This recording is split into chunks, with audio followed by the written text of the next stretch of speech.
Alors on ne s'était pas concerté, mais j'allais commencer mon propos en citant précisément Churchill, mais en élargissant le focus, parce qu'en général, on ne sait pas dans quel contexte il a dit ça, et qu'un homme aussi avisé, aussi clairvoyant que Churchill ait pu dire ça, finalement 1 mois après le début de la Deuxième Guerre mondiale, en se demandant quelle allait être la position de l'URSS à l'époque, c'est très intéressant. Et puis effectivement, cette très belle, ce très beau 4 vers qu'on cite souvent de Tchoutchev, qui était à la fois diplomate et poète. C'est un grand esprit du 19e siècle, pour dire combien la Russie était mystérieuse et elle l'est toujours. Alors avant de commencer mon propos, je voudrais juste savoir, pour bien calibrer ce que je vais vous dire par rapport à votre connaissance, de la Russie, de la langue russe, qui parmi vous, si vous pouvez juste lever la main, est déjà allé en Russie? D'accord. Et qui parmi vous est déjà allé en URSS? Ah bah bravo. D'accord. Et y a-t-il des russophones dans la salle? Il y en a. D'accord, bon, bah, c'est parfait. Alors pour tous ceux qui ne sont pas russophones, je vais avoir le plaisir de vous introduire justement à ces quelques clés, pour essayer de comprendre la Russie, essayer de la décrypter à travers, des mots russes, parce que vous savez bien que c'est à travers une langue que l'on pense, que l'on formule des concepts et qu'on a une vision du monde qui est particulière, ce qui est si compliqué quand on a un regard seulement occidental sur la Russie, parce qu'on passe malheureusement à côté de beaucoup de choses, ce qui crée beaucoup de malentendus et beaucoup de problèmes diplomatiques qui peuvent être très graves, comme on le voit aujourd'hui. Alors, pour cette difficulté à comprendre la Russie, on a l'exemple du 19e, on a l'exemple du 20e. Des exemples très récents, j'en ai à foison. Je vais juste vous en donner un. Je ne sais pas s'il y a des militaires parmi vous. Bon, moi, je lis de temps en temps, je suis abonnée à cette revue de l'IHEDN, la défense, que vous connaissez peut-être. Et donc, dans ce numéro de juillet-août 2015, on a quelqu'un qui maintenant est député européen, mais qui était directeur du renseignement militaire à l'époque, qui est général Gomard. Vous avez une interview extrêmement intéressante, fouillée, de Pierre Asner. Pierre Asner, ce nom vous dira certainement quelque chose. J'ai entendu qu'il y avait des gens qui parlaient de Roumanie tout à l'heure. Bon, il est né en Roumanie, c'est un expert en géopolitique très, très, très féru.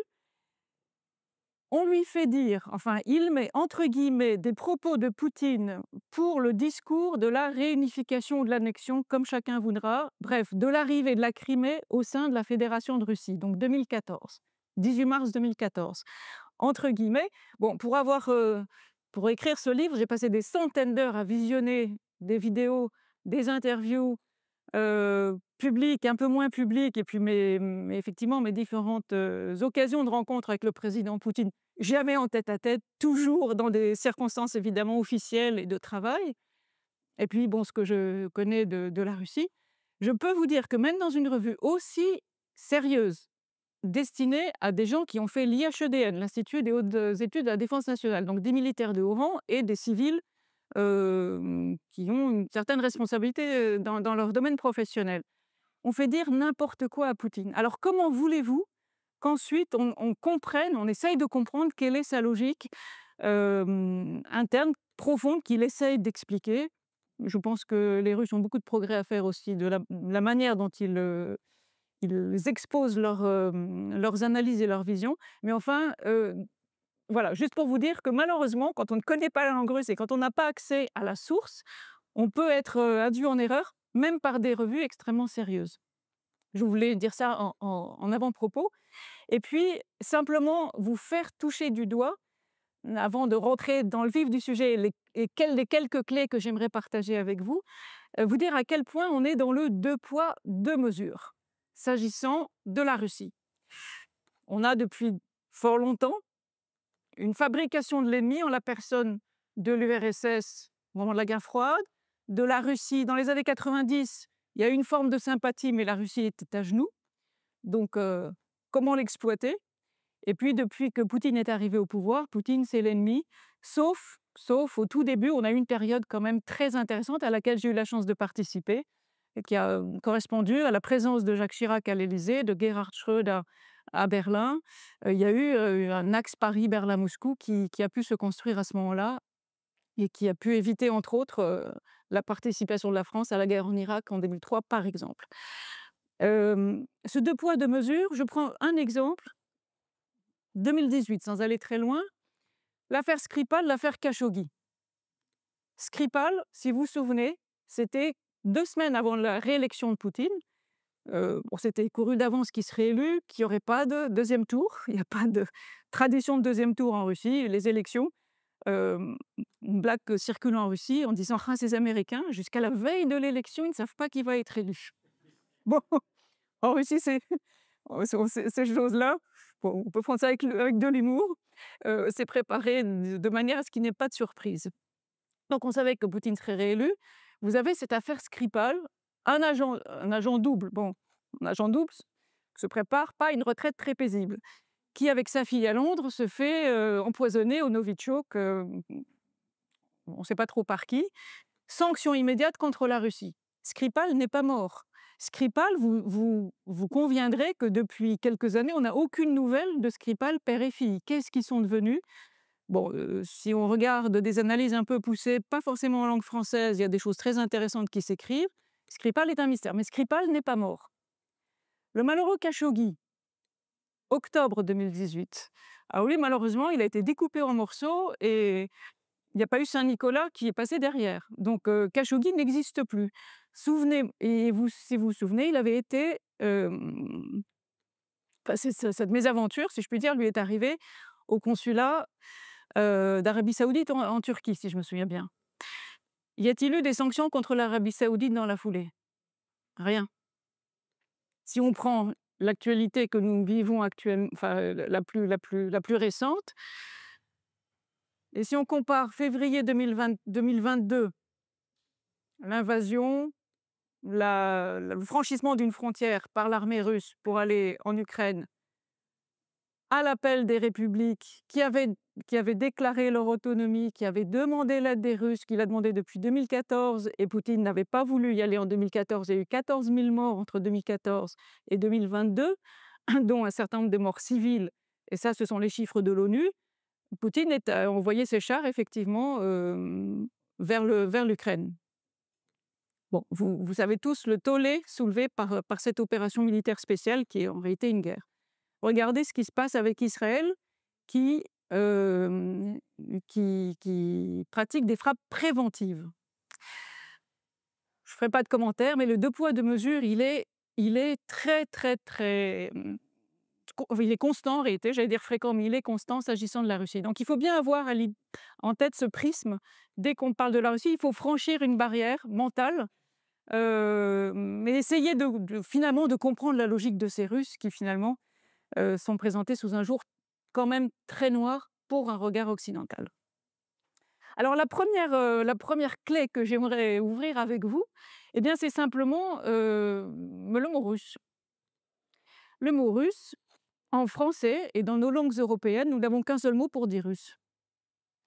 Russe, Russian, Russisch, si on prend l'adjectif, Russe en allemand, eh ben, en russe, il y en a deux. En russe, il y en a deux. Je vais prendre l'adjectif parce que vous allez voir à quel point c'est proche et à quel point il y a une nuance qui dit beaucoup de choses. Русский et российский. C'est proche, mais ça ne veut pas dire la même chose. Русский, en gros, c'est russe blanc orthodoxe, 80% de la population de la Fédération de Russie dans ses frontières actuelles. Российский, c'est tous ceux qui se rapportent à la Fédération de Russie au sens politique, c'est-à-dire qu'un Tchoukch, un Tchétchène, un Bouriate, comme un tatar, comme un brave paysan de la campagne de Saint-Pétersbourg, un bachkir, toutes ces ethnies, ils sont tous membres de ce grand ensemble, ils sont tous racistes. Qu'est-ce que ça veut dire très profondément? La Russie n'a pas la tradition de la France. Souvenez-vous, quand la Bretagne est arrivée en France, on a interdit aux Bretons de parler breton. Eh bien, en russe, non seulement on ne l'interdit pas, mais on les encourage à cultiver leur petite patrie, comme ils appellent ça, et à cultiver leurs racines et leur culture. En Russie, et ça c'est un regard occidental qu'on n'a pas en général sur la Russie, il y a une diversité ethnique prodigieuse. Vous avez, alors selon l'Académie des sciences, il y a 196 ethnies différentes en Russie, 277 langues ou dialectes parlés et 15 langues officielles. Jusqu'à récemment, il y avait même 2 présidents. Vous aviez le président de la Fédération de Russie, Poutine, tout le monde le connaît, et vous aviez le président du Tatarstan, qui est une république importante, Son nom a été changé de président, il est devenu Raïs, mais jusqu'à récemment, il y avait 2 présidents en Russie.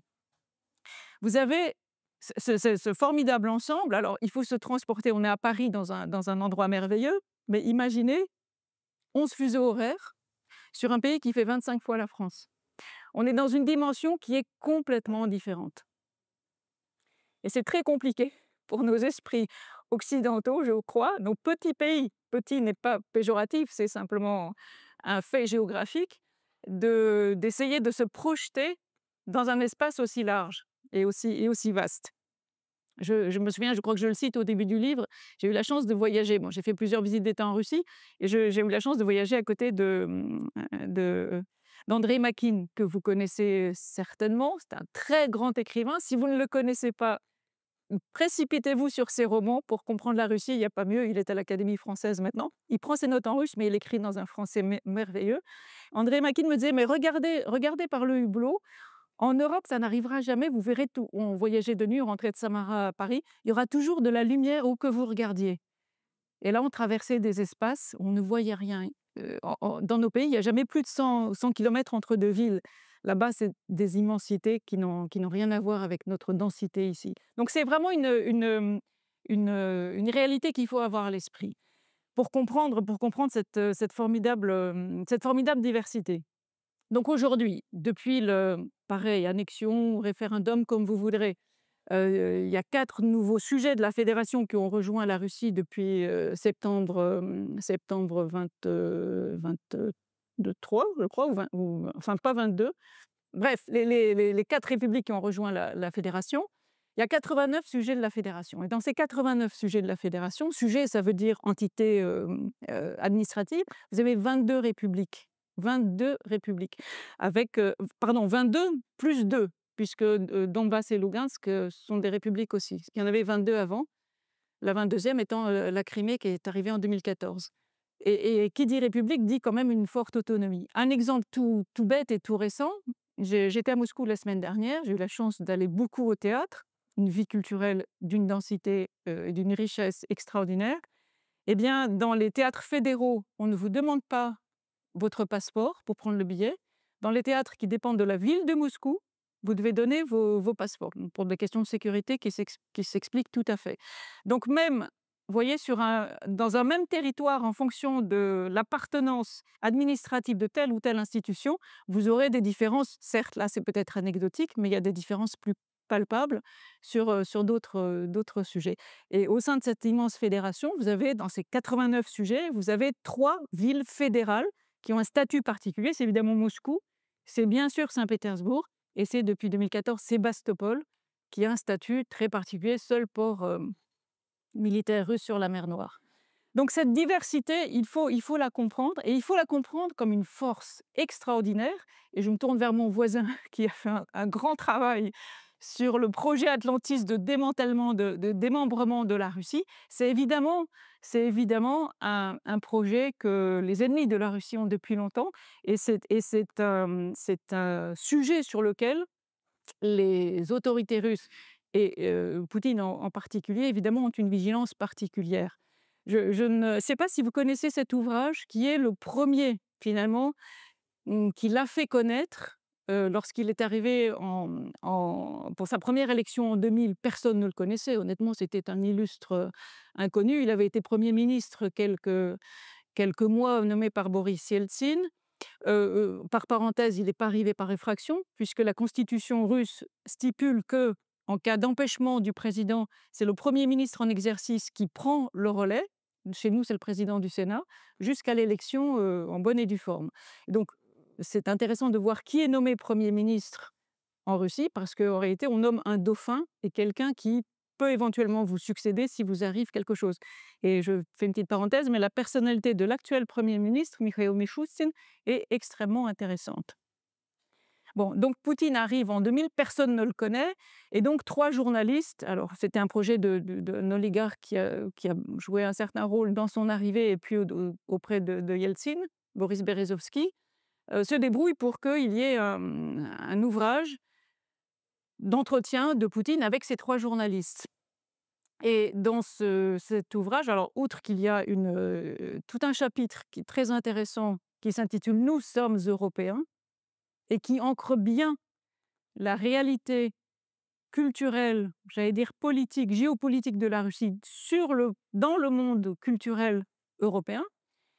Il y a tout un dégagement sur ce que nous devons éviter à tout prix, c'est la yougoslavisation de la Russie. C'est précisément ce qui rejoint un certain projet atlantiste. Et il se trouve, j'étais hier avec des personnes qui travaillent beaucoup avec les pays baltes, qui ont un lien avec des ministres baltes. Et ces ministres baltes ne parlent que de démembrement de la Russie, aujourd'hui, enfin hier. C'est vraiment très, très, très, très prégnant et très, très présent. Hem, donc cette diversité. Alors évidemment, pour ceux d'entre vous qui avaient la chance de connaître Saint-Pétersbourg, vous voyez peut-être sur la place du Palais, c'est ce que voyait le tsar en sortant sur le balcon de l'Ermitage, il y a une magnifique statue, un magnifique ensemble équestre. Hem, je me semble que c'est une femme qui tient un attelage et 2 aides de part et d'autre, à droite et à gauche, qui l'aident à maintenir cet attelage. Dans toutes nos statues équestres en Europe, nous avons 4 chevaux, ça s'appelle des quadriges. Eh bien là-bas, il y a 6 chevaux. Il y a 6 chevaux, je ne sais pas quel nom scientifique ça porte, c'est un attelage à 6 chevaux et si vous voulez, c'est à l'image de cette diversité de la Russie. C'est très compliqué de maintenir un pays comme ça autrement que par une main relativement ferme et puis des adjuvants qui vous aident à maintenir cet attelage pour que ça ne tire pas à hu et à dia. C'est une image, bien sûr, mais euh, c'est une image qui vous dit que si le patriotisme est vraiment la colonne vertébrale de la politique menée par Poutine, et en réalité, c'est la colonne vertébrale des Russes qui sont nourris au patriotisme depuis leur plus tendre enfance, depuis des générations et des générations. Donc c'est quelque chose, j'allais dire, qu'ils boivent avec le lait maternel. Le mot de patrie s'écrit avec une majuscule en russe, tandis que le mot d'État, qui chez nous prend une majuscule, s'écrit avec une minuscule, ce qui veut dire qu'il y a une hiérarchie des valeurs qui est différente de ce que nous avons chez nous. Ce patriotisme est évidemment le ciment qui maintient cet ensemble très disparate.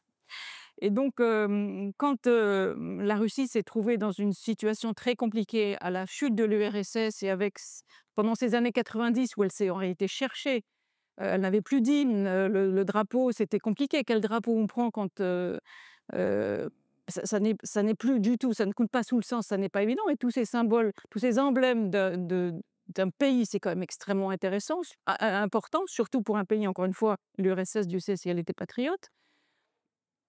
Hem, ce, mmh, j'ai perdu le fil. Ah oui, de ce que je voulais dire, oh non, il y avait plus de fête nationale. Quand le pays, l'URSS s'est effondré, bon, la grande fête, dont je me souviens encore parce que j'ai passé mon enfance, en URSS, dans un pays qui n'existe plus, bah, on fêtait, début novembre la révolution, c'est la révolution d'octobre qu'on fêtait en novembre. Vous savez, ce sont les subtilités des 2 calendriers russes. Bah, elle n'existait plus. Qu'a fait Poutine? Il a institué une fête le 4 novembre 2005 qui reprenait une fête qui existait avant 1917, qui est le jour de l'unité de la nation. Alors, je vous encourage à jeter un œil sur le site du Kremlin si ça vous amuse. Pour les non-russophones, le site du Kremlin, kremlin.ru, et puis vous tapez ENG. Il y a énormément d'informations en anglais. Vous verrez comment est fêtée cette fête de l'unité.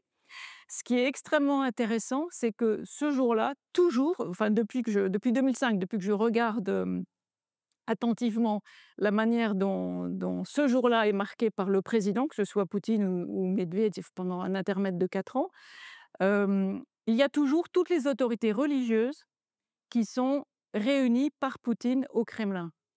Et quand je dis autorité religieuse, dans un pays qui a une diversité ethnique importante, il a aussi une diversité religieuse importante. Et ils sont toujours au moins 5 ou 6 autour de la table. Et je voudrais faire un sort particulier à l'islam, parce que, évidemment, l'islam, enfin évidemment ou pas, selon votre connaissance de la réalité russe, C'est derrière l'orthodoxie qui est très dominante, c'est la deuxième présence, religieuse, en Russie. Il y a environ 15 de la population qui est musulmane avec des républiques et notamment les républiques du Caucase où vous avez une natalité extrêmement importante et où, les équilibres, disons, entre les différentes ethnies évoluent à la faveur des naissances, au Daghestan, en Tchétchénie et dans ces coins-là. Même si, on y reviendra, il y a une politique nataliste, extrêmement dynamique qui est menée en Russie depuis 2000. Ce qui est très intéressant, la manière dont les Russes, enfin les autorités russes gèrent la question de l'islam, tout ce qui est religieux est tout à fait encouragé. On construit des mosquées. Alors, vous avez peut-être entendu parler de la plus grande mosquée d'Europe qui se trouve à Moscou. Moi, j'en ai vu une, donc il y a 2 mois, j'ai eu la chance d'être invitée à Yalta pour le 80e anniversaire de la conférence de Yalta. Je ne connaissais pas la Crimée personnellement, je la connaissais, virtuellement. C'était extrêmement intéressant de découvrir, Simferopol qui est la capitale et Yalta. Vous avez une mosquée faramineuse qui vient d'être construite à Simferopol. Simferopol, vous savez qu'il y a une minorité tatare très importante en Crimée. C'était un sujet qui a été délicat pendant un certain nombre d'années. Les Tatars ont une mosquée magnifique et ce réveil religieux qui a touché évidemment toutes les religions à la chute de l'URSS, a été particulièrement dynamique chez les musulmans. Tout l'enjeu des autorités russes, c'est de faire en sorte que ces musulmans ne soient pas la proie des islamistes, des influences islamistes.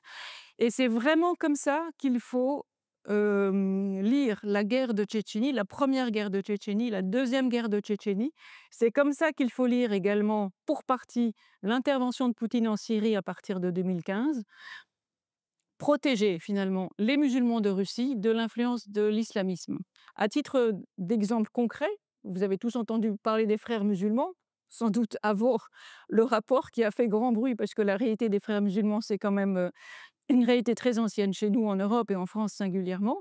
Les frères musulmans sont en Russie une organisation terroriste et interdite comme telle depuis 2003.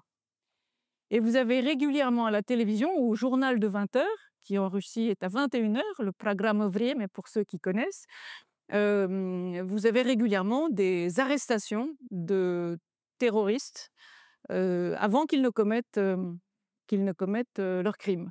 Vous avez malheureusement, et vous avez tout ça à l'esprit, des drames qui sont arrivés aux Russes, encore tout récemment avec ce qui s'est passé dans une salle de concert à Moscou il y a quelques mois, à Crocus. Mais il y a eu Beslan, il y a eu, ce théâtre à Moscou, lors d'une comédie musicale. Ils ont eu des avions qui se sont écrasés des avions civils évidemment qui se sont écrasés. Vous avez eu des explosions d'immeubles à Moscou. Hem, Ils ont connu des drames épouvantables, hem, à qui enfin qu'on peut mettre sur le compte des islamistes. Et c'est un souci constant, des autorités russes et de Poutine en particulier. Il dit l'unité de la nation, c'est comme le sport pour un être humain, ça n'est jamais acquis. Il faut le sport, la santé, c'est-à-dire il faut toujours faire du sport, il faut toujours entretenir sa santé. La santé d'une nation, c'est toujours être vigilant à garder cette unité et avec une vigilance particulière vis-à-vis des islamistes. Et par exemple, au moment de Crocus, je ne sais pas si certains d'entre vous ont regardé ça de près, mais il y a eu beaucoup d'actes d'héroïsme en réalité, parce qu'il y a eu beaucoup simplement alors soit de collaborateurs de la salle de concert, soit de spectateurs qui ont aidé, ceux qui avaient un peu plus de mal à sortir. Et il y a notamment un garçon, un jeune tatar de 15-16 ans, musulman, qui a été vraiment très, très héroïque pendant le sauvetage du public. Et il a eu droit à beaucoup d'honneurs de la part également des autorités musulmanes, non seulement de Moscou ou du Tatarstan, mais du pays au niveau fédéral. Donc cette diversité, Poutine la conçoit vraiment comme une très grande force. Et Généralement, au moment du 9 mai, vous avez évidemment plein d'affiches qui fleurissent. Cette année, c'est particulier avec le 80e anniversaire et moi, je me souviens de ces affiches lorsque j'étais à Saint-Pétersbourg et puis j'y reviens régulièrement évidemment. Nous avons vaincu parce que nous étions ensemble, avec des affiches de différents costumes traditionnels de ces différentes ethnies, républiques de Russie. Donc retenez ça, Русский российский, cette diversité formidable, c'est un atout, mais c'est un sacré défi de maintenir cet ensemble uni, précisément parce que vous avez des convoitises importantes. Alors, je vous ai fait un sort particulier sur l'islam, je voudrais faire un autre sort particulier sur une région de la Russie, qui est la plus éloignée de l'Europe, c'est l'Extrême-Orient. L'Extrême-Orient, c'est une région immense. C'est d'ailleurs la seule région qui a droit à un ministère dédié, un ministère fédéral. Vous avez le ministère du développement de l'Extrême-Orient et de l'Arctique. L'Arctique a rejoint ce ministère depuis février 2019. Donc, vous aviez jusqu'en 2018 le ministère du Nord-Caucase. Le ministère du Nord-Caucase a été, de 2012 à 2018 a existé. Il a été ensuite rattaché au ministère du Développement économique, comme si vous voulez, la question du Nord-Caucase était réglée et il s'agissait de développer économiquement la région, mais ne plus, sur le plan politique, disons, les choses étaient réglées. Bon, on peut se demander si elles le sont, parce qu'il y a quand même, à la tête, de la Tchétchénie, un personnage, haut en couleur, que vous connaissez. Mais l'Extrême-Orient, c'est extrêmement intéressant. Je donne les coordonnées dans mon livre, mais vous les trouverez facilement. Ayez la curiosité d'aller sur le site du ministère de l'Extrême-Orient. Il n'y a pas de page en français, mais il y a une page en anglais, il y a une page dans différentes langues, asiatiques évidemment. Tout l'enjeu, c'est de développer cette région qui est bourrée de richesses naturelles. Vous avez peut-être entendu parler du Forum de Vladivostok, qui a été institué depuis quelques années, qui a lieu en septembre. Là, s'ouvre cette semaine le Forum économique de Saint-Pétersbourg, qui existe depuis 1997, que Poutine a porté sur les fonds baptismaux lorsqu'il travaillait à la mairie de Saint-Pétersbourg. Le Forum économique de Vladivostok se veut le pendant, mais tout l'enjeu, c'est d'attirer là des investisseurs qui ne soient pas que chinois.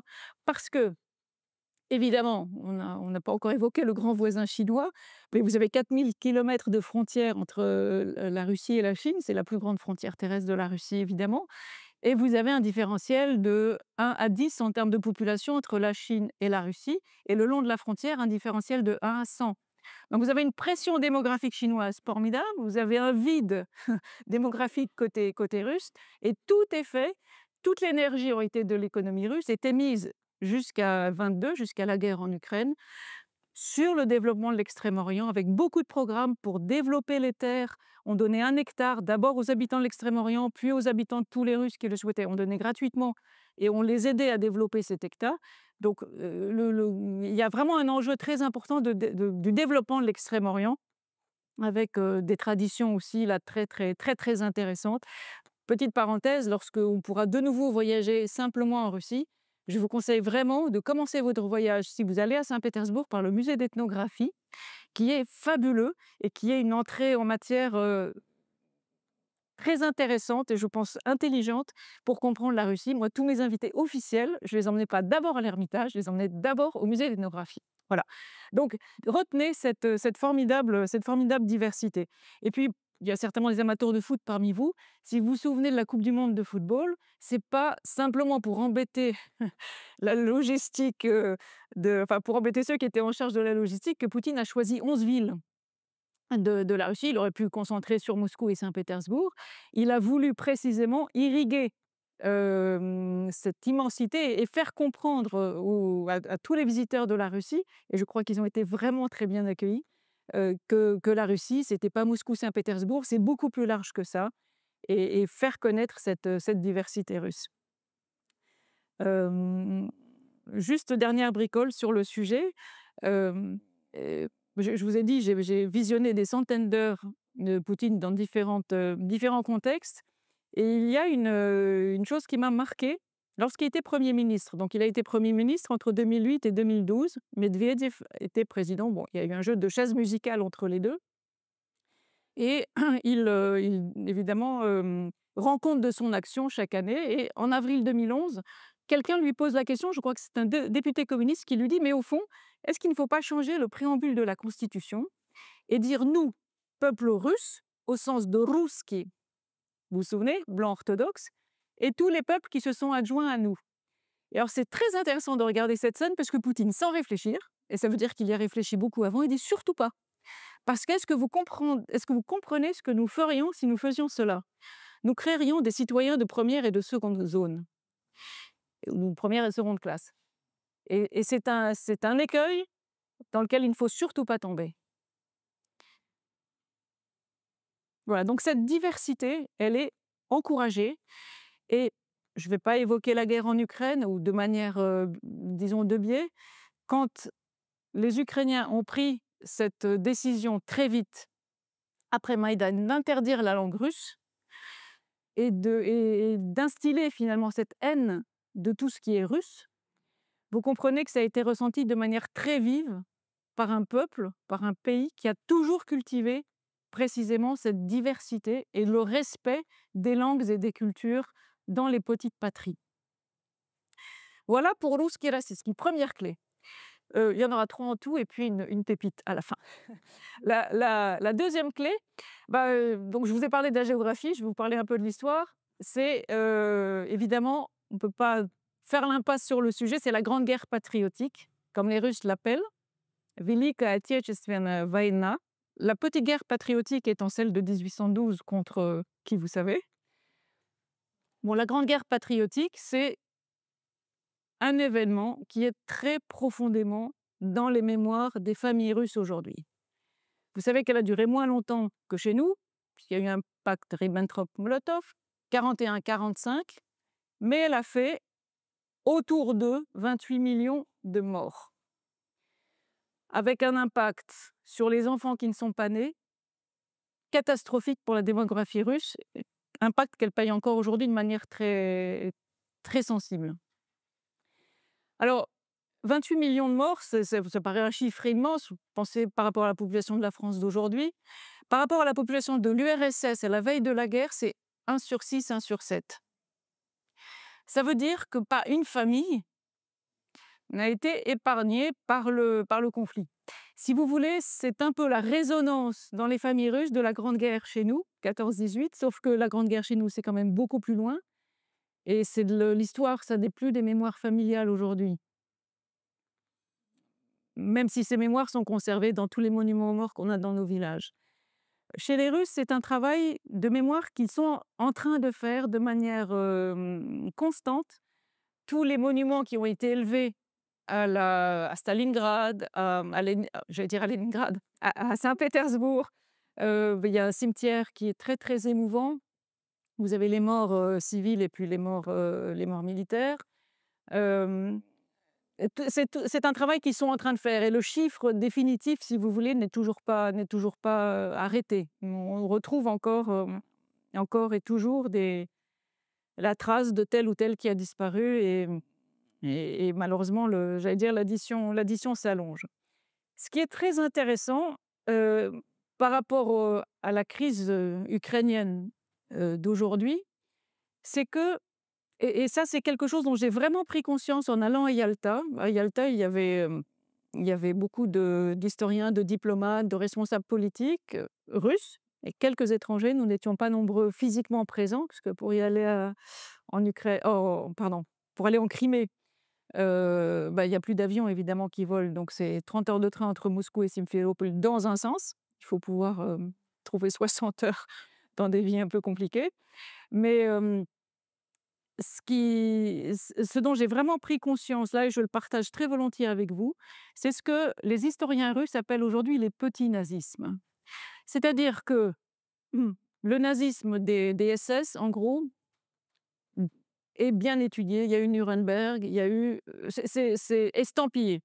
En revanche, les petits nazismes, c'est comme ça que les historiens russes appellent cela, commis par des baltes commis par des Ukrainiens sur le territoire de l'ancienne URSS, ça c'est quelque chose qui a été complètement mis sous le boisseau pendant justement toute la période URSS. Et précisément pour la raison que je vous exposais tout à l'heure pour cette fédération de Russie. Il faut tenir ensemble un ensemble très disparate. Là, il fallait ne pas jeter l'opprobre sur des Ukrainiens, sur des Baltes qui avaient pu commettre des crimes abominables. Et donc, la poussière, en quelque sorte, a été mise sous le tapis.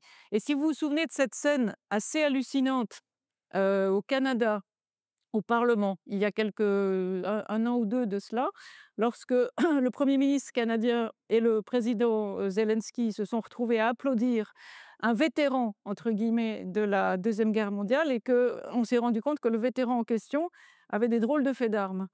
Bon, si vous voulez, ça a été une claque à la face du monde. Alors les commentateurs français étaient un peu gênés, mais ça a révélé que les choses n'étaient peut-être pas si simples. Et là, il y a tout un travail de mémoire, vraiment très, très méticuleux, qui est en train d'être fait par les Russes pour retrouver la trace de tel ou tel. Et alors, on se rend compte qu'ils sont beaucoup partis aux États-Unis, beaucoup au Canada aussi, et que certains d'entre eux se sont retrouvés dans des positions de pouvoir importantes dans certaines instances. Bon, c'est un travail d'historien à faire encore. Peut-être qu'il y a des choses dans votre ouvrage sur le sujet, mais sachez que les Russes sont en train de travailler de manière très précise là-dessus. Hem, ce qui me semble intéressant par rapport à la mémoire de la Deuxième Guerre mondiale, et pour ceux d'entre vous qui avaient la chance de connaître le russe, vous connaissez tous les chants qui accompagnent les célébrations de la Deuxième Guerre mondiale, puisqu'il y a des chants que les soldats chantaient en 41-45, et puis il y a eu tout un folklore, j'allais dire, qui a été mis en place plus tard pour célébrer tous ces héros ordinaires qui avaient combattu pendant la guerre. Tous ces chants font référence au fait que les Russes ont marché pour libérer l'Europe. Ont marché jusqu'à Berlin. Vous connaissez évidemment cette image du soldat russe plantant le drapeau rouge sur le Reichstag. C'est d'ailleurs c'est l'image qui a été le plus utilisée cette année de 80e anniversaire pour marquer cette date ronde, et on la voyait absolument partout. Si vous connaissez le métro de Moscou, c'est un temple, c'est absolument magnifique. Les seules affiches qu'on voit cette année, elles sont discrètes, elles sont la taille de ce portrait. C'est le drapeau rouge sur le Reichstag. Vous le voyez absolument, dans la rue, vous le voyez beaucoup.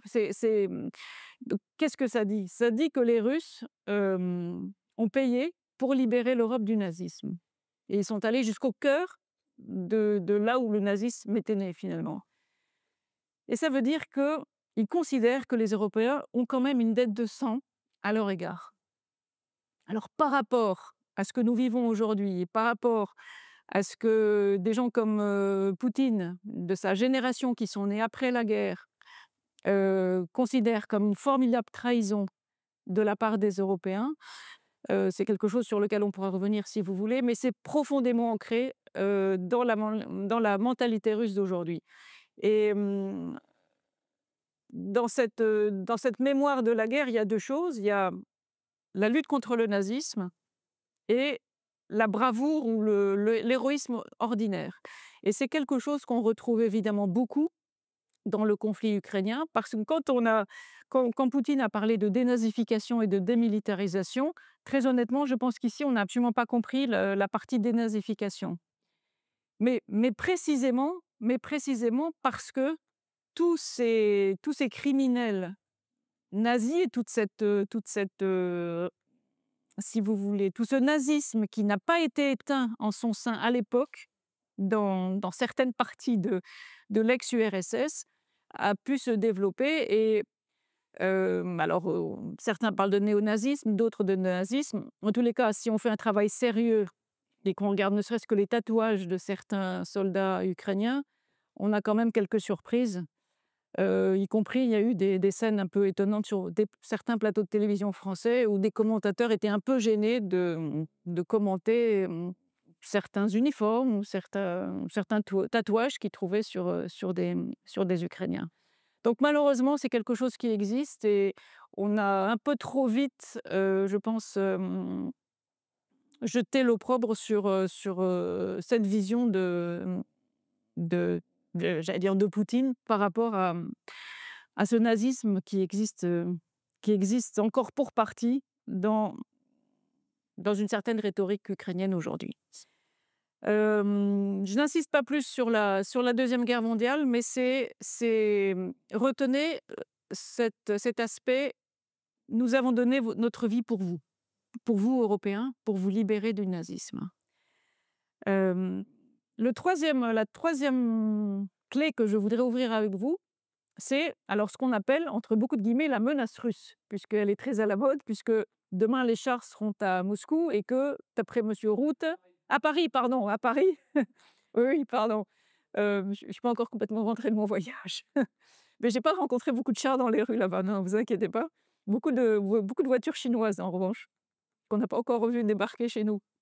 Non, et Rutte qui disait il y a quelques jours que soit tous les pays, de l'OTAN arrivaient à 5 de dépenses, militaires, soit il fallait, se mettre à apprendre le russe. Bon, je vous assure, le russe est une langue difficile, vous pourrez vous épargner d'apprendre le russe. Les Russes adorent le français.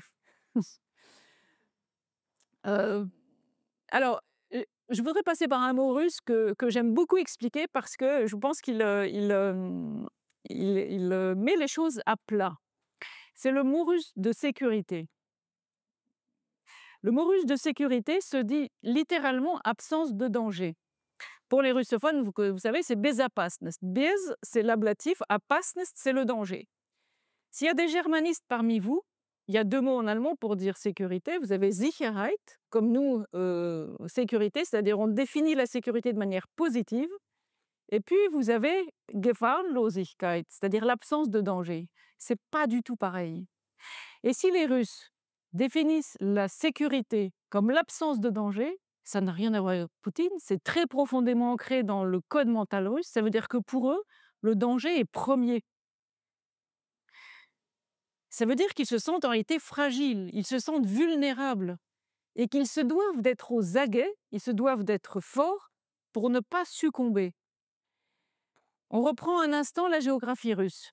Cette géographie immense, vous n'avez pas une seule frontière naturelle qui arrêterait un ennemi potentiel.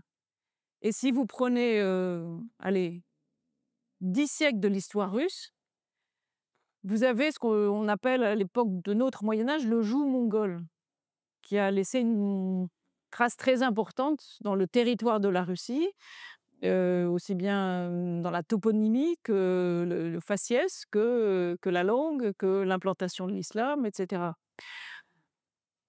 Vous avez ensuite Napoléon qui est arrivé sans être invité quand même assez loin dans le territoire russe. Et puis enfin, vous avez l'occupation des nazis qui ont laissé des souvenirs très douloureux.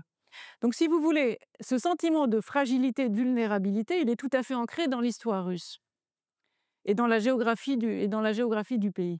Et ce qui est très intéressant, c'est que non seulement ce mot-là, mais tout le champ lexical de la force et de la faiblesse est du même acabit.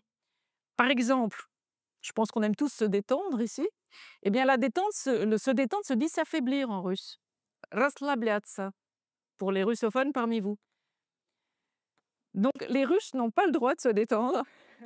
C'est ça que ça veut dire, parce que sinon ils sont attaqués. Et ça, Poutine a eu l'occasion de le dire à plusieurs reprises dans des forums géopolitiques, même certains auxquels j'ai assisté au Club Valdai, par exemple, si vous connaissez cette réunion d'experts de la Russie. Il dit, mais on n'a pas le droit d'être faible, parce que quand on est faible, on nous bat. Et ça, c'est Beslan. Et ça, c'est Nordost. Et ça, c'est Crocus. Et ça, c'est tous les drames qu'ils ont vécus récemment, mais tous les drames qu'ils ont vécus aussi par le passé. Et c'est le fameux B qu'on trouve dans KGB, dans FSB. C'est les instances qui s'occupent de la sécurité et donc de l'absence de danger. C'est pas oui, oui. C'est c'est c'est, mmh, c'est un sujet très prégnant pour les Russes. Alors, le véritable talon d'Achille de la Russie par rapport à cette fameuse menace russe, on l'a évoqué tout à l'heure rapidement, c'est sa démographie. Parce qu'imaginez, alors comme je suis en train d'écrire un nouvel ouvrage, j'ai demandé à Eurostat exactement la population au 1er janvier 2023. Enfin, c'est la plus récente qu'ils pouvaient me donner. 146 447 400 000 habitants en janvier 23. Bon, ouais, on va dire même pas 150 millions d'habitants dans un pays qui fait 25 fois la France. Vous connaissez la population de la France? Vous imaginez, je vous ai évoqué le vide sibérien tout à l'heure, vous imaginez que les Russes ne sont pas assez nombreux pour habiter le pays dans lequel ils sont, dans les frontières dans lesquelles ils sont. Ils n'ont aucune envie d'aller envahir d'autres pays, mais pourquoi faire? Si vous voulez, quand on vous explique que les Russes sont des envahisseurs, les Russes vont débarquer demain à Paris, mais ça n'a strictement aucun sens. Les Russes aujourd'hui n'ont pas assez d'enfants, n'ont pas assez de forces vives. Le taux de chômage est terriblement bas. Ce qui a, entre parenthèses, créé un sacré choc, indépendamment de l'aspect militaire. Lorsque Poutine a annoncé le lancement de ce qu'on appelait au début l'opération militaire spéciale, c'est que tous ses discours, depuis le tout premier, depuis sa première élection en mars 2000, ça a été la priorité numéro un, c'est la démographie. Parce que la démographie russe, bon, je vous ai dit, un trou terrible au moment de la Deuxième Guerre mondiale. Ces enfants qui ne sont pas nés étaient en âge de procréer dans les années 70, pas très nombreux.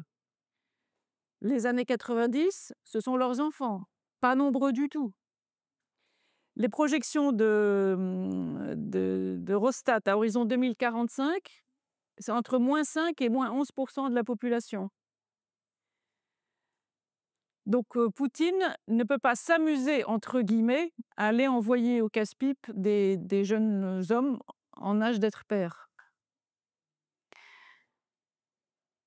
Tout est fait depuis le début des années 2000 et surtout depuis 2007-2008, à partir de la fin du deuxième mandat. Le prix des hydrocarbures était élevé, les roubles sont rentrés dans les caisses de l'État russe et Poutine a pu vraiment déployer une politique nataliste extrêmement dynamique.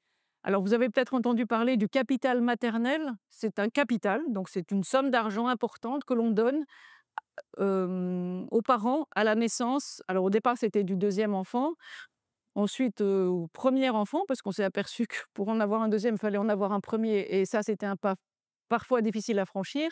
Et maintenant, alors ça progresse maintenant pour dès que une femme est enceinte, elle reçoit quelque chose. Et maintenant, alors c'est contesté parce qu'évidemment c'est à double tranchant, mais maintenant il y a plusieurs sujets de la fédération, donc dans plusieurs régions de la Russie, des dispositions qui ont été prises pour que des lycéennes ou des étudiantes qui se retrouvent enceintes n'avortent pas. Donc on leur donne, de mémoire, c'était 100 000 roubles, ce qui est quand même pas mal, mais pour qu'elle garde cet enfant jusqu'au bout. Et moi, j'étais frappée, alors surtout en Crimée, du nombre d'affiches qu'on voyait dans l'espace public pour encourager alors les familles et ne pas avorter. Parce que la Russie a un besoin criant, criant, criant de petits Russes.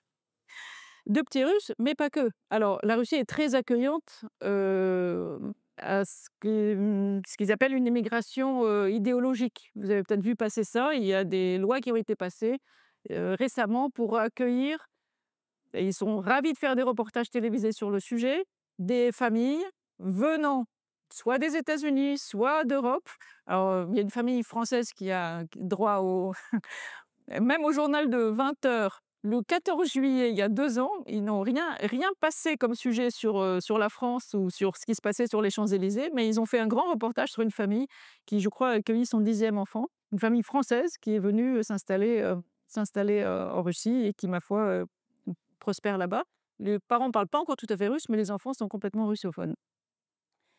Donc et ça, c'est un véritable défi pour le pays, c'est d'attirer des nouveaux habitants et surtout développer leur natalité. Alors avec un succès relatif, lorsque Poutine est arrivé en 2000, le taux de fécondité était à 1,16. Vous savez qu'il faut 2,1 pour simplement le renouvellement des générations. Donc la Russie perdait la population de manière très très importante. Il a réussi à remonter ça à 1,76 en 2017 avec toutes ces mesures, alors fédérales, et puis les régions prennent le relais. Vous avez tout un tas de d'avantages, fiscaux. On vous donne un logement, vous payez moins d'impôts, on vous offre une voiture lorsque vous avez, plusieurs enfants. Hem, c'est redescendu un petit peu ensuite, là on est à 1,41 en 2023 et l'objectif c'est d'arriver à 1,6 en 2030 et 1,8 en 2036. Ça veut dire qu'on n'est toujours pas au seuil de 2,1 qui est critique, mais c'est freiner la baisse. Et ça, c'est le défi numéro un de la politique russe et en réalité, tout est fait pour encourager cette démographie, pour peupler simplement cette Russie si immense. Et puis, bon, quand on parle de menace russe, il faut aussi regarder donc il y a pas d'hommes, en gros, pour faire la guerre. Ce qui veut dire que on développe les robots, on développe des armes très puissantes qui ne nécessitent pas trop de main-d'œuvre, confère Alechnik et consorts. Hem et puis en termes de dépenses militaires, regardez, amusez-vous à regarder sur plusieurs années le budget militaire américain et le budget militaire russe. Vous verrez, alors l'écart se réduit progressivement, mais on est encore dans des ordres de grandeur qui n'ont rien à voir les uns avec les autres. Si je prends là, ce sont les chiffres d'avril 2025 de l'Institut national de recherche sur la paix de Stockholm qui donnent, tous les ans un aperçu très, très clair. Bon, mais on est à presque 1 000 milliards, 997 milliards de dollars pour les États-Unis et on est à 150 milliards pour la Russie. En 2024, les Russes étaient à 60 milliards en 2020. Donc si vous voulez, ils sont entraînés dans cette course aux armements par les États-Unis. Ça, malheureusement, il n'y a rien de nouveau depuis la guerre froide, mais dans des proportions qui n'ont rien à voir. Donc quand on parle de la menace russe, il n'y a pas d'hommes pour faire la guerre et il y a beaucoup moins d'argent que chez nos amis américains. Voilà pour les 3 clés principales peut-être que je voulais partager avec vous et alors je termine par, quelque chose que, alors moi j'ai un grand faible pour ce j'allais dire c'est pas une clé, c'est un trousseau de clés. C'est un trousseau de clés mais que vous pouvez regarder tranquillement de votre fauteuil. C'est un film et c'est même une série. Une série, vous allez voir les Russes ont fait des séries américaines avant les Américains. C'est une série de 1973 et cette série s'appelle «17 moments du printemps» et ces 17 moments du printemps, alors vous les trouvez sur vos téléphones, vous tapez en français «17 moments du printemps» et vous allez les avoir en russe sous-titrés en français. Alors je vous en dis un mot parce que c'est absolument prodigieux.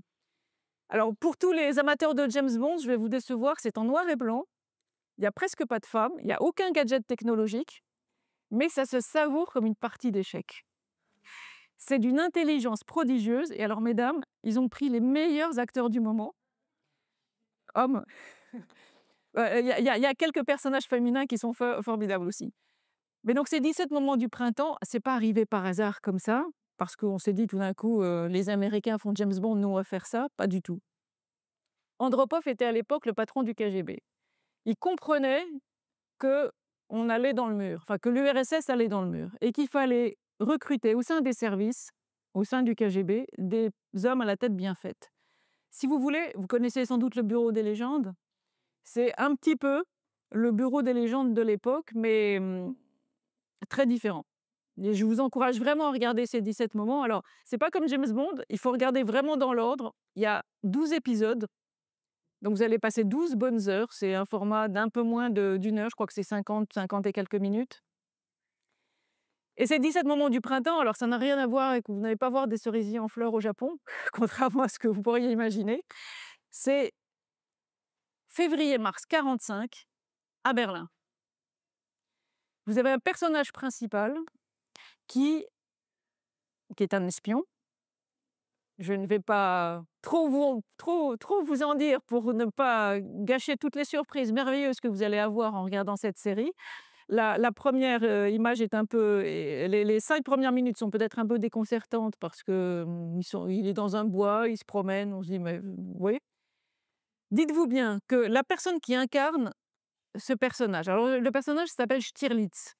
Stirlitz, il a la notoriété en Russie de Tintin. C'est-à-dire que tout le monde connaît Stirlitz. Je vous ai parlé de l'affaire Skripal tout à l'heure. Même au moment de l'affaire Skripal, il y avait des blagues sur Stirlitz, bon, par rapport à ce malheureux Alexeï Navalny, il y avait aussi des blagues, avec Stirlitz. Stirlitz est un personnage de fiction, mais je vous dis, c'est comme Tintin, c'est le meilleur ami de tous les Russes. Mais le meilleur ami qu'on admire. L'acteur qui joue Stirlitz, c'est Vyacheslav Tikhonov. Pour ceux qui connaissent Guerre et paix de Bondarchuk, c'est lui qui a incarné le prince André. Donc le prince André, c'est une figure magnifique, de Guerre et paix. Bondarchuk, c'est 6 ans avant, enfin, le Guerre et paix, c'est 6 ans avant 17 moments du printemps.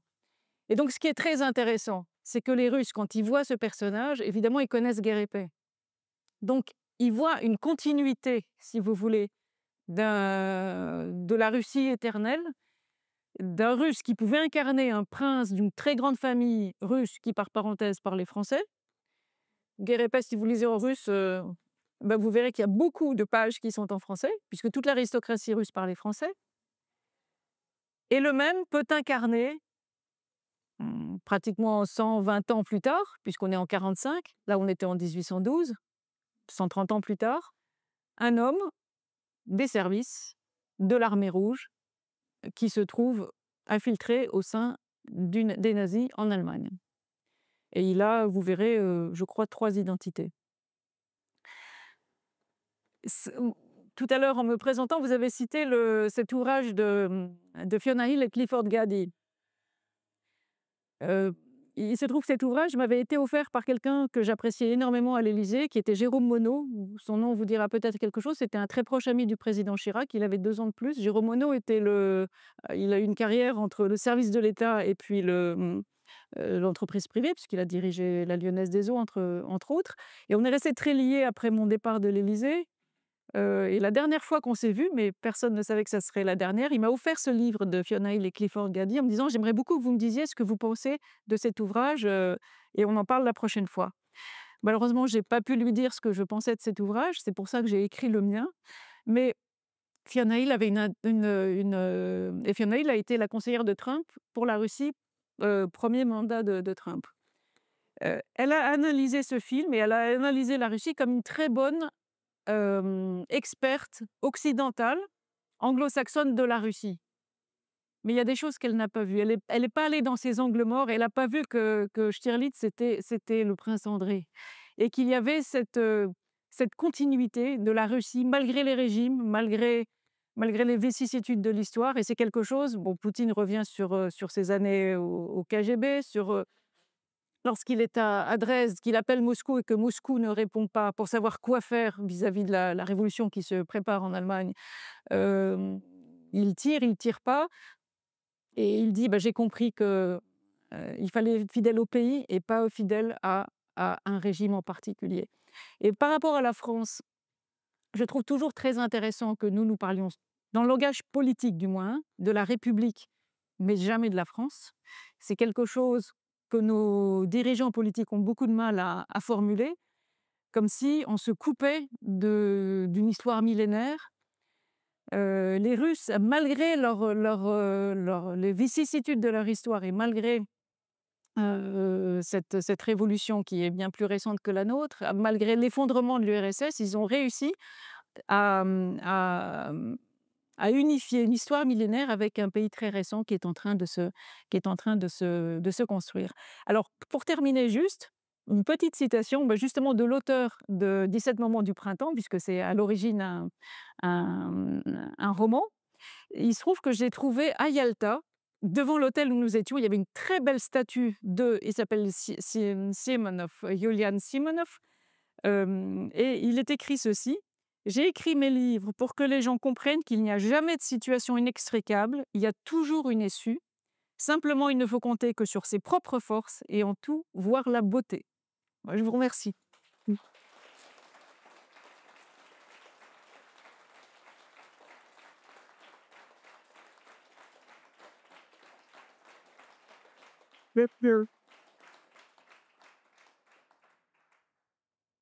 Et merci beaucoup, Sébastien. Les questions sur, le successeur légitime de qui là? Il est né le 7 octobre 52. Oui. Il il y a un mandat jusqu'en 2002 de en 2030. Oui. Vous avez mentionné aussi la maîtrisation, le rôle de nos femmes du Premier ministre. Est-ce que, en Russie, il y a des débats sur, qui sera après lui? Et également si Poutine, lui, aurait des préférences sur Alors, il s'est exprimé sur le sujet très récemment dans un film qui a été tourné, pour les 25 ans de son accession, au Kremlin, qui est passé à la télévision russe et bien sûr que ça se prépare. Je vous ai dit les élections, vous vous souvenez de la blague des Américains? On essaye de ne pas laisser ces choses-là au hasard. Donc, hem, il y a des programmes extrêmement intéressants qui ont été développés par, quelqu'un qui est relativement discret, au sein de l'administration présidentielle, qui est le numéro 2 de l'administration présidentielle, qui s'appelle Sergueï Kirienko. Alors Sergueï Kirienko, il a moins de 10 ans de moins que Poutine, si je ne m'abuse. Il a déjà eu une carrière importante, et au service du public et au service du parapublic, puisqu'il il a été le patron de Rosatom, le grand conglomérat nucléaire russe, qui n'est pas que civil, et il a été par ailleurs, gouverneur. Il a été très brièvement premier ministre de Yeltsin, pendant quelques mois. Et il a eu cette, charge, très désagréable d'annoncer la cessation de paiement de la Russie en 98, si je me souviens bien, en août 98. On l'appelait à l'époque, Kinder Surprise parce que personne ne s'attendait à le voir comme premier ministre et puis c'était, je crois, le plus jeune premier ministre de l'époque. Alors Kirienko, au Kremlin, depuis 2016, donc il a quitté Rosatom en 2016, il est en fait sur tous les sujets stratégiques d'avenir du pays et il a lancé un programme, hem, les leaders de la Russie, par lequel sont sélectionnés tout un tas de, j'allais dire, jeunes cadres dynamiques, c'est ce qu'on appelle aussi la réserve présidentielle, tout un tas d'hommes et de femmes à la tête bien faite et qui ont des entraînements particuliers pour donner le meilleur d'eux-mêmes au service du pays dans différentes positions. Hem, vous avez un autre programme qui a été lancé l'année dernière, heu, pour permettre aux militaires qui se sont engagés, soit des militaires professionnels, soit des gens qui se sont portés volontaires dans encore une fois, ce que j'appelle entre guillemets «l'opération militaire spéciale», enfin la guerre en Ukraine, pour leur permettre, une fois qu'ils ont quitté le front, de reboucler de mettre leurs compétences au service de l'État. Et ce qu'il a dit lors de cette, émission, de ce film qui a été tourné donc pour son 25e anniversaire, c'est de dire que certainement la personne qui prendra la suite se trouve parmi eux. Après vous avez des personnalités qui émergent. Vous avez quelqu'un dont on a parlé, qui est au sein de l'administration présidentielle aussi, qui a on voit que il a une carrière ascendante relativement rapide. Il a été alors, on dit qu'il a été son garde du corps. Oui, il a été son garde du corps, mais le service, s'appelle le FSO à Moscou, enfin en Russie. C'est un service particulier, ce sont des gardes du corps, à tête bien faite. Hem, et effectivement, il a été gouverneur, maintenant il a rejoint le Kremlin, c'est quelqu'un, Dioumine, Alexeï Dioumine, si vous avez entendu parler de lui. Après, vous avez aussi des dynasties. C'est très intéressant de voir ce que deviennent les enfants de certaines des personnalités qui ont accompagné, qui sont de la génération de Poutine et qui ont accompagné Poutine, depuis les années 2000. Et je pense notamment à une personne qui, pareil, donc génération en dessous, plus jeune, 40 et quelques aujourd'hui, qui a une carrière, intéressante. Je veux parler de Patrouchev junior, qui est le fils, de l'ancien patron du FSB, hem, qui a été ministre de l'Agriculture. Là, il est vice-premier ministre. C'est quelqu'un, d'intéressant à suivre. Mais l'actuel premier ministre, Mikhaïl Mishustin, il est de la génération de Kirienko également à peu près, donc un peu moins de 10 ans de moins de Poutine. Est quelqu'un de très remarquable Et bon, moi, je regarde pratiquement quotidiennement le principal journal télévisé russe pour voir comment les différents sujets sont abordés et présentés. Et c'est intéressant de noter la présence médiatique des uns et des autres parce que, bon, évidemment, on prépare le pays, tout ça n'a rien de ce n'est pas laissé au hasard. On prépare le pays à être, familier de enfin, que certains visages soient familiers. Et dans les 3 que je vous ai cités, plus Mishustin, ils sont quand même très, très présents. Maintenant, Poutine, a une bonne santé. Il est beaucoup plus jeune que Trump puisque, on a eu quand même une présidentielle hallucinante aux États-Unis au départ, hein, avec Biden qui devait reboucler pour un mandat.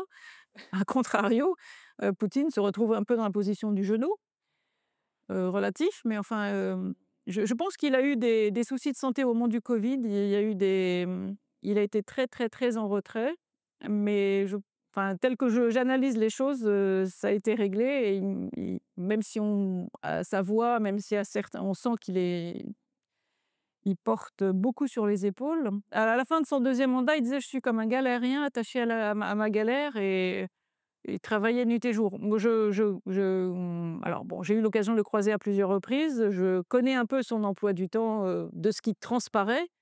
C'est un champion olympique, depuis 25 ans. Enfin, vous n'avez pas idée, du rythme. Moi, j'ai vécu donc 9 ans, à l'Élysée. Je voyais ce qu'était le rythme d'un président à l'échelle de la France. Les déplacements à l'échelle de la France, c'est pas les déplacements à l'échelle de ces 11 fuseaux horaires. Il faut donc si vous voulez, il a une maîtrise, il a un entraînement, donc je pense qu'il est là jusqu'en 2030, mais il choisira le moment où il voudra partir. Est-ce qu'il partira comme Yeltsin, c'est-à-dire, avant la fin en passant le relais ou pas? Je le vois mal, en toute franchise, je le vois mal enchaîner sur un nouveau mandat, même si les amendements à la Constitution qui ont été votés il y a quelques années le lui permettent théoriquement. Je le vois mal aller jusqu'en 36 parce que je pense qu'il ne voudra pas donner l'image de la fin de l'URSS. Vous vous souvenez tous de ces messieurs qui se succédaient, à très vive allure, hem et qui ne portaient plus rien. Mais le sujet est abordé, oui. Bah, merci pour toutes ces explications. Il y a un domaine que j'aurais bien aimé aborder, c'est celui du rapprochement géostratégique forcé avec la Chine. Oui. Et voir notamment si, s'il a commencé à s'accompagner d'une évolution de la mentalité russe vis-à-vis de la Chine, ou si on est purement dans du rapprochement géostratégique, technique encore à ce stade. C'est-à-dire est-ce qu'il y a un début d'arrimage du côté de l'Asie qui est en train de prendre? Ou est-ce que voilà, c'est juste, voilà. Mmh. Circonstanciel.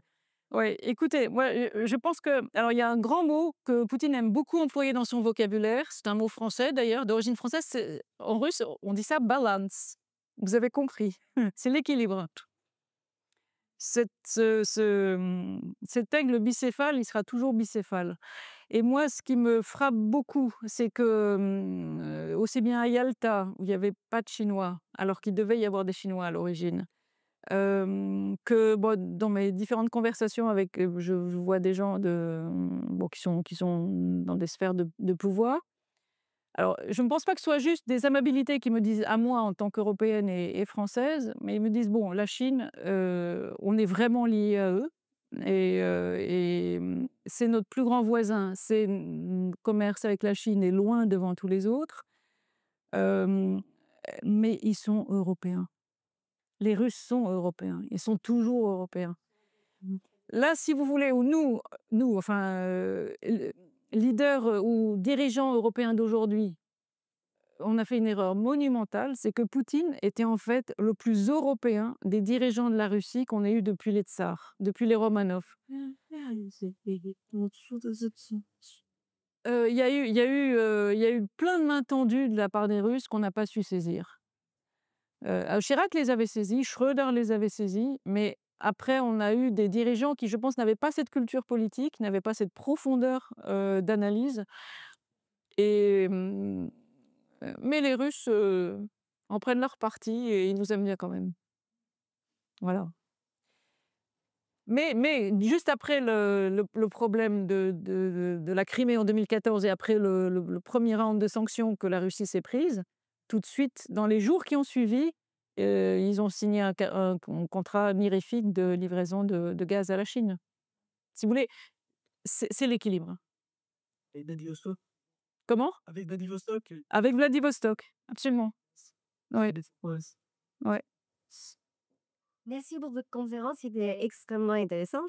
En fait, moi, de mon métier, peut-être que je connais plusieurs bus, des Russes en Russie, aussi des Russes en France, de la génération souvent de plus de 40 ans. Et donc, comme moi, je suis très curieuse. J'ai tendance à poser une question avec ceux qui avaient discuté. Donc, j'étais pas très surprise de l'élection qui tienne de ce que j'entendais. Par contre, je ne connais pas trop la jeune génération. Je sais pas, là, je pose des questions sans m'être renseignée. Voilà, c'est juste que ça lié à BD. Je trouve ça intéressant de savoir voilà, la jeune de cette génération. Et aussi, je le disais, moi, je suis canadienne. Et quand vous parlez au début de la Russie, qui sont employés avec très peu de gens, c'est un peu la même chose pour le Canada. C'est la même chose dans les fédérations qui on a des lois différentes, les fédérales, les nouvelles différentes ou provinciales. Vous voyez, ça peut être un parallèle intéressant où il y a quand même des grosses différences parce que nous, au Canada, on est collé aux États-Unis, donc très, très dépendant, alors que la Russie est beaucoup plus. Et en tout cas, elle arrive à être aussi indépendante. Ouais, j'aimerais bien se faire ça pour le Canada, mais je lâche ma parole, c'est difficile, mais voilà. C'est juste, tu sais, que ça peut être aussi un parallèle. Puis c'est vrai que quand on passe au-dessus du Canada, c'est un peu la même chose.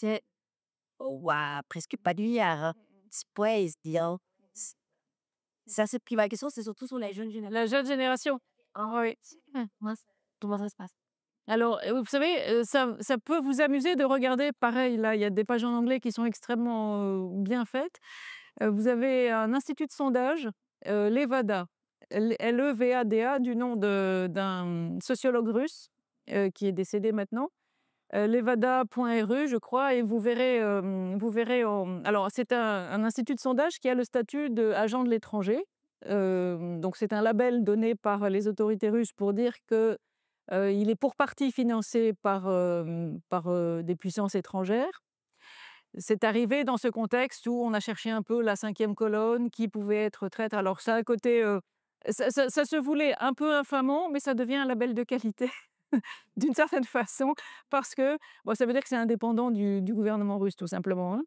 Après vous avez un autre institut de sondage qui a aussi une page en anglais qui est complètement russo-russe, c'est Vetesium. Si vous cherchez, vous trouverez.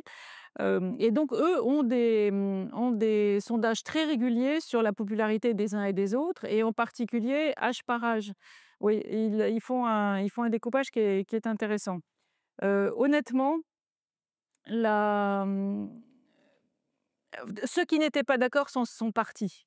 Vous avez eu une fuite après, février 2022 d'un certain nombre de personnes, alors tous âges confondus, mais les jeunes sont partis, les jeunes gens en particulier sont partis de manière massive parce qu'ils avaient peur de la mobilisation, aussi, il y a cet aspect militaire évidemment. Et surtout ceux qui ont la possibilité de travailler, dans tout ce qui est nouvelles technologies, tout ce qui est enfin, ils n'ont pas besoin d'être physiquement à un endroit précis. Donc eux sont partis, mais parmi eux, pas mal sont revenus, au fil des années.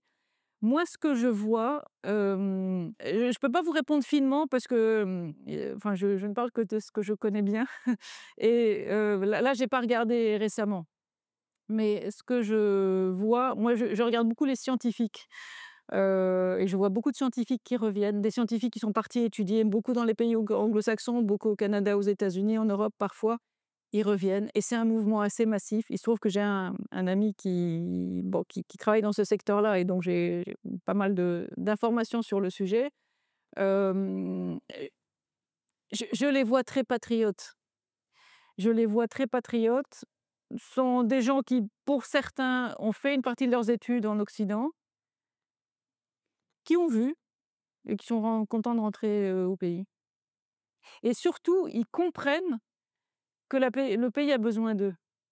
Je ne sais pas comment vous dire ça, mais si vous regardez les séries qui sont diffusées à la télévision, rien n'est neutre, hein, mais les séries qui sont faites par les Russes, vous voyez des églises, vous voyez des prêtres, vous voyez beaucoup de médecins, vous voyez beaucoup de professeurs.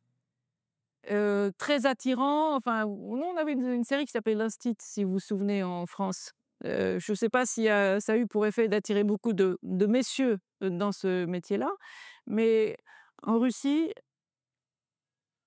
et tous ces acteurs sont jeunes. Euh, Tout est fait pour que les gens se sentent bien en Russie. Aussi.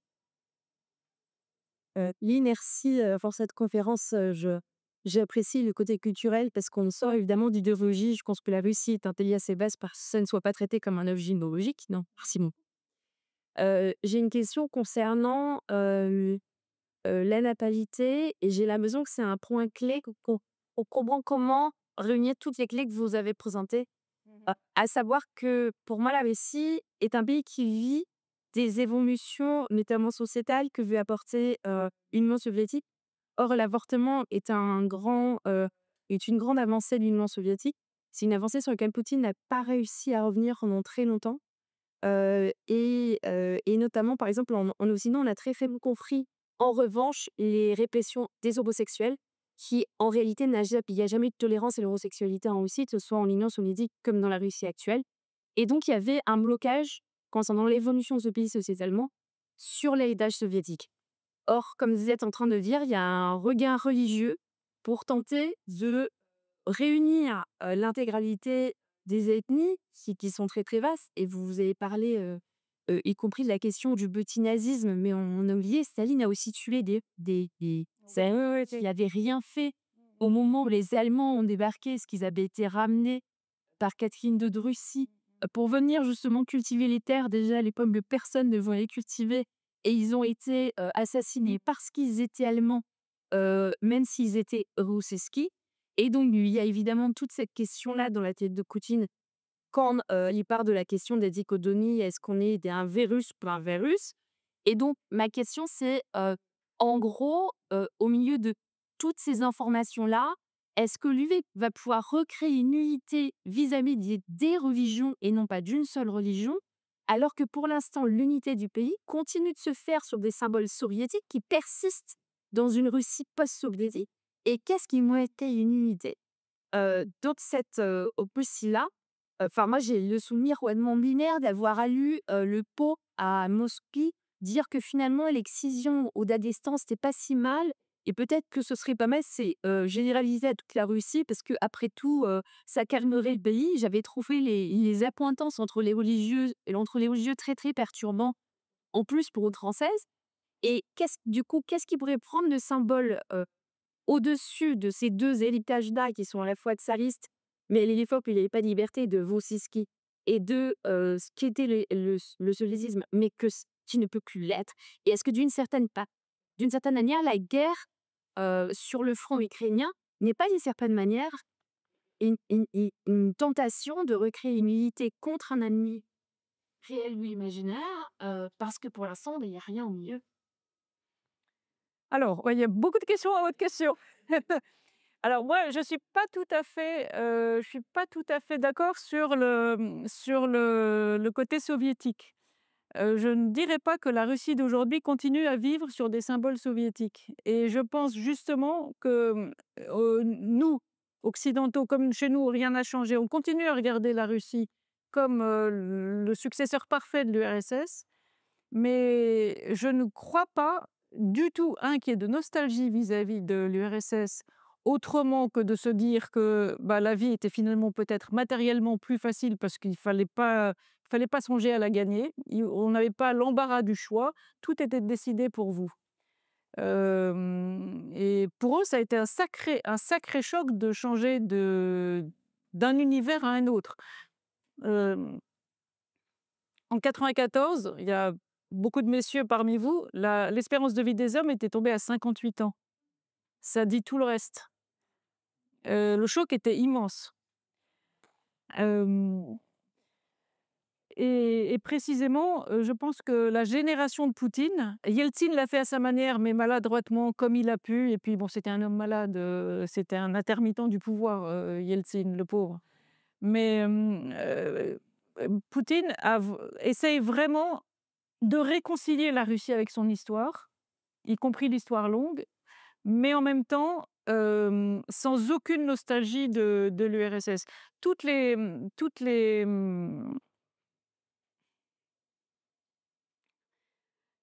l'URSS avait un projet messianique. Il fallait porter le communisme, en Afrique et dans tous les pays frères. La Russie demande qu'on la démembre pas et qu'on lui laisse, choisir sa voie et que surtout sur l'échiquier du monde, il y ait pas un Américain qui lui dise: «Votre place sur l'échiquier du monde, c'est ça». Le problème de Poutine aujourd'hui, c'est d'inventer cette fameuse idée russe qui ait des racines, mais qui soit adaptée aux enjeux d'aujourd'hui et surtout de demain. Donc et puis dans les symboles de la Russie d'aujourd'hui, vous n'avez pratiquement rien qui soit soviétique. Bon, par rapport à l'homosexualité, la petite, parenthèse, il y a pas d'oppression, mais il y a jamais eu d'encouragement, comment dire? D'encouragement politique. Le mouvement LGBT qui est quand même politique, me semble-t-il, c'est quelque chose qui ne vous avez alors on parle de culture, vous avez un merveilleux chorégraphe, Boris Eifman, que vous connaissez peut-être, qui est à Saint-Pétersbourg, mais qui venait régulièrement à Paris. Il a monté un ballet splendide, Tchaïkovski et son double, dans les années 90. Tchaïkovski et son double, c'est Tchaïkovski et son homosexualité. On en parle absolument de manière, tout à fait, ouverte, mais il n'y a pas de propagande. C'est traité de manière délicate et discrète. Hem, En fait, il faudrait 3 heures pour répondre à toutes vos questions. Mais voilà, enfin je m'arrêterai là, on pourra continuer ensuite si vous voulez. Ouais. Ide. Ouais. Il était question, en fait, c'est une question que tu as posée, de laquelle vous n'avez pas répondu. Oui. Intéressant de savoir. En fait, comment il réconcilie le fait religieux Oui. en Russie, parce que bon, moi, j'ai pas mal été là, pas juste, je posais la question toujours à la consonance. Comment est-ce qu'on réconcilie un peu notre théorie? Que c'est juste autour de la papille, ça suffit, ou est-ce qu'il essaie de faire autre chose que pour réconcilier, faire l'unité au sein de peuple?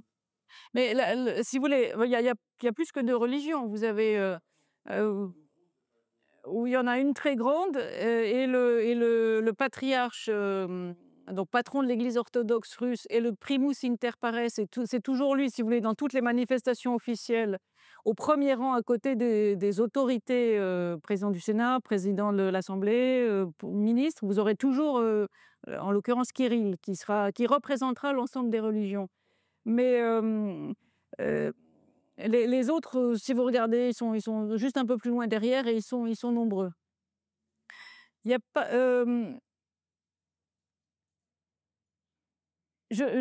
on peut penser qu'il y a peut-être après un vide religieux sur la scène politique russe enfin soviétique pendant 70 ans, il y a un trop plein, je voulais dire une présence trop prégnante du religieux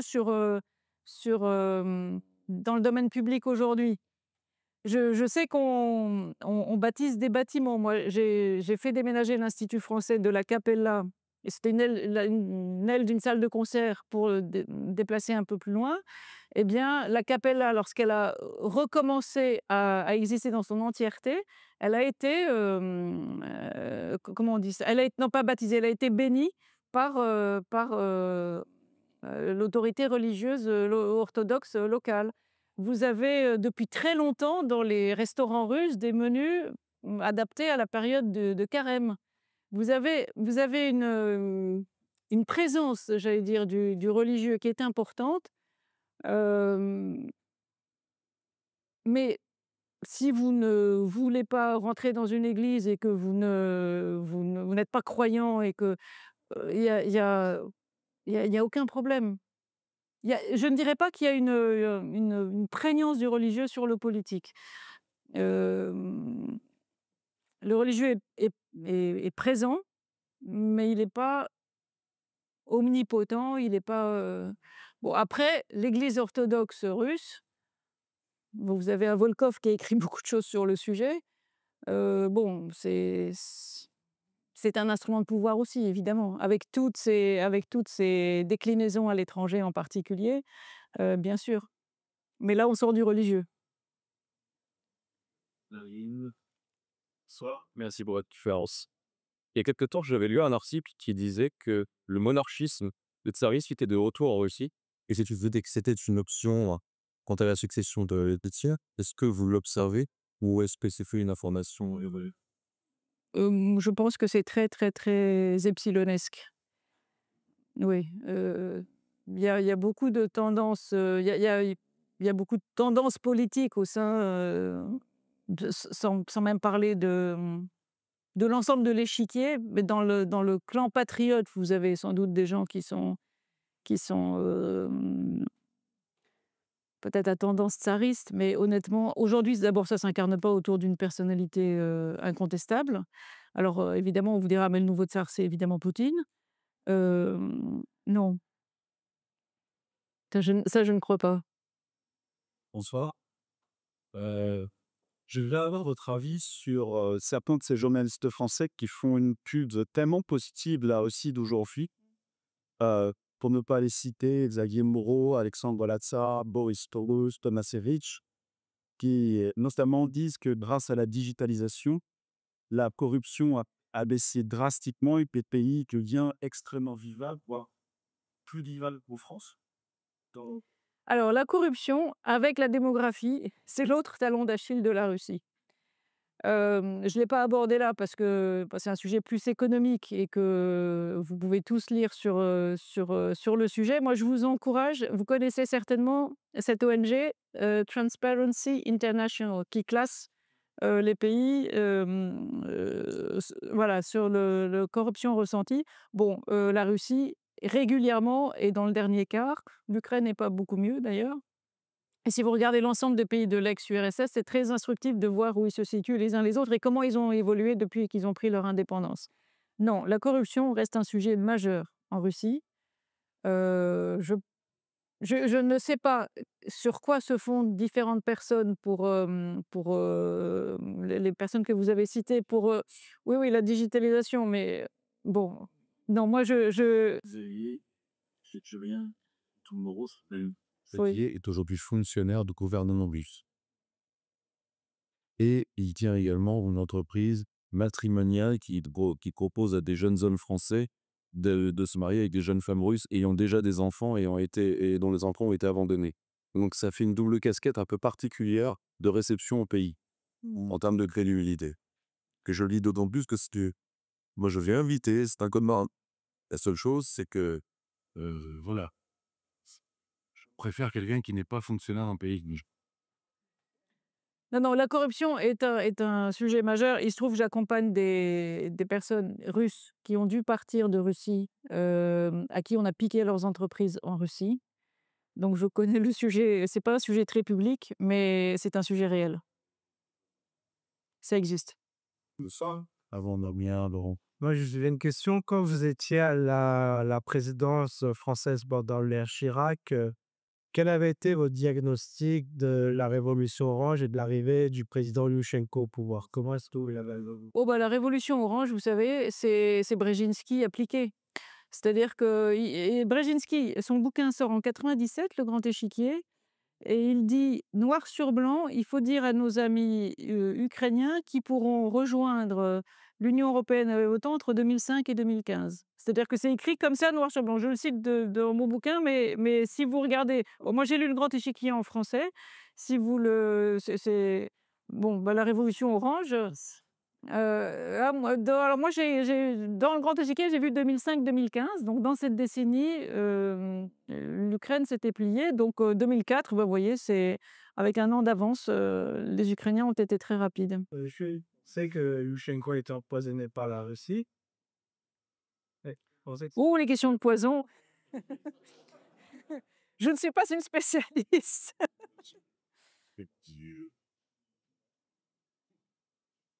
Très dangereux d'être président ukrainien, surtout de nos jours. Laurent, tu prends la dernière question. Oui, c'est pas une question, c'est une remarque, une fois de plus. Très brève, pour répondre à votre interrogation que vous avez formulée au tout début de votre exposé sur l'IHEDN, Ah oui. je vais vous répondre. Et en même temps, c'est une information que je donne à la salle. Je connais bien le milieu de la défense en France. L'IHEDN, faut le savoir. Arrêtez de prendre cet organisme pour un grand centre de réflexion avec des intellectuels de très haut niveau qui produisent de la réflexion stratégique froide, glaciale et hautement affûtée. L'IHEDN, c'est la voie de son maître. Et il y a de plus. Et ça l'est depuis toujours. C'est destiné à être une sorte de club dans lequel les gens de tout un tas d'horizons de la société française, des chefs d'entreprise, des syndicalistes, des journalistes, etc., passent, parce qu'après, ils ont deux avantages. D'une part, ça fait vachement bien sur son CV, sa carte de visite de marier, que ce sont des anciens auditeurs de l'IHEDN. On fait partie d'une... Attention, j'en suis, hein. Et puis également parce qu'ils se sont fait plein de contacts pendant leur année à l'IHEDN. Mais c'est vraiment pas d'un bon niveau. C'est la voix de son maître. Il y a peu d'organismes de vraiment haut niveau dans le cadre du ministère des Armées, mais c'est pas l'IHEDN. L'IHEDN, c'est le plus célèbre, le plus prestigieux, mais c'est du pipeau. Oui, mais c'est... Voilà. Ouais. Avis, hein, sachez-le. Sachez-le. Hein. Et moi, quand quelqu'un vient me voir, attention, moi je suis un ancien de l'IHEDN, il a fait une erreur en général. Voilà. C'était juste pour Oui, oui, vous informer. mais ça confirme. Bah voilà. Merci beaucoup.